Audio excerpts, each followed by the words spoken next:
अलवर के महाराज मंगल सिंह पधार रहे हैं।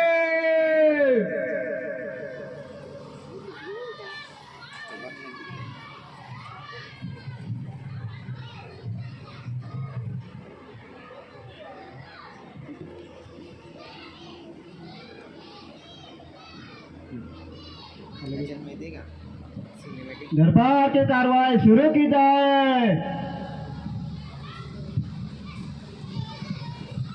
स्वामी जी, सुना है आप बहुत बड़े वकील हैं। आप बड़ी आसानी से ढेर सारा पैसा कमा सकते हैं, मगर ऐसा न करके आप भीख मांगने क्यों निकले हैं? यू हाईलिस्ट, इस दुनिया में सबसे कठिन काम सन्यासी बनना और एक ही चीज करना, वो है ज्ञान, नॉलेज, जो मैं खोज रहा हूँ। और मैं या और सन्यासी भीख नहीं मांगता, भिक्षा मांगता। और मेरी बात करें तो मैंने तो अभी भिक्षा भी मांगना छोड़ दिया। भगवान की कृपा से इस शरीर को जितनी जरूरत है उतना तो बिन मांगे ही मिल जाता है। हमारे देश में अभी भी भगवान पर श्रद्धा रखने वाले काफी लोग हैं और वो हमारी दुर्दशा होने ही नहीं देते। स्वामी जी, आपको ऐसा नहीं लगता हमारे देश की काफ़ी जनता अंधविश्वास रखती है, जैसे कि मूर्ति पूजा। अब आप ही बताएं कि एक पत्थर या धवत को मानव जैसा आकार दे देने से वो भगवान कैसे बन जाता है? महाराज, लगता है आप मजाक कर रहे हैं।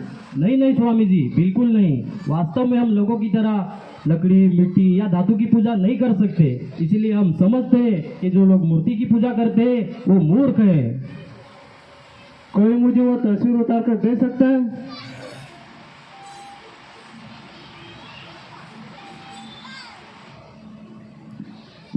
धन्यवाद। ये तस्वीर किसकी है? हमारे महाराज की है। क्यों? तो दीवान जी, अब आप इस तस्वीर पर थूकिए। हाँ हाँ, घबराइए मत, मैं कहता हूँ इस तस्वीर पर थूकिए। स्वामी जी, ये तस्वीर हमारे महाराज की है और आप हमें उस पर थूकने के लिए कह रहे हैं? तो क्या हुआ, महाराज तो हमारे सामने बैठे हैं, वो शरीर के साथ इस तस्वीर में तो नहीं, तो इसके भीतर महाराज का हार्ट, मांस या खून तो नहीं, तो आप लोगों को इस तस्वीर पर थूकने में क्या अर्थ है? स्वामी जी, ऐसी घिनौनी हरकत हम कैसे कर सकते हैं? हमारे लिए हमारे स्वयं महाराज या उनकी तस्वीर हमारे लिए पूजनीय है। स्वामी जी, दीवान जी बिल्कुल ठीक ही तो कह रहे हैं। स्वामी जी, इस दरबार का मैं मंत्री हूँ। हम हमारे महाराज को आदरणीय पूजनीय मानते हैं। हम भले इस तस्वीर पर कैसे थूक सकते हैं? हाँ हाँ महोदय मंत्री ठीक ही तो कह रहे हैं।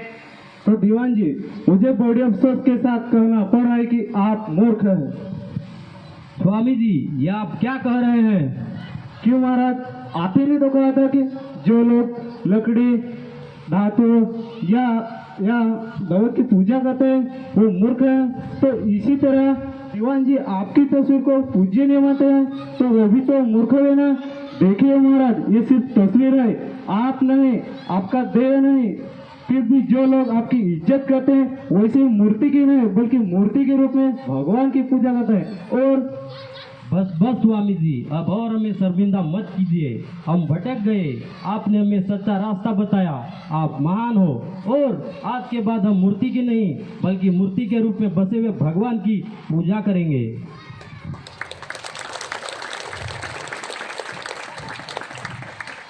महाराज, हमारे दरबार के कुछ भक्त स्वामी जी से कुछ सवाल पूछना चाहते हैं, अगर आपकी आज्ञा हो तो। आज्ञा है।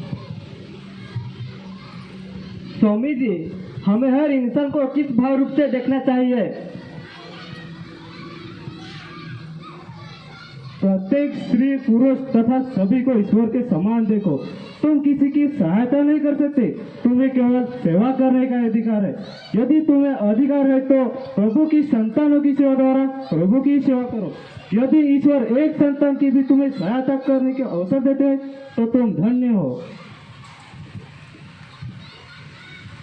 स्वामी जी, प्रत्येक मनुष्य एवं प्रत्येक राष्ट्र को महान बनाने के लिए क्या आवश्यक है?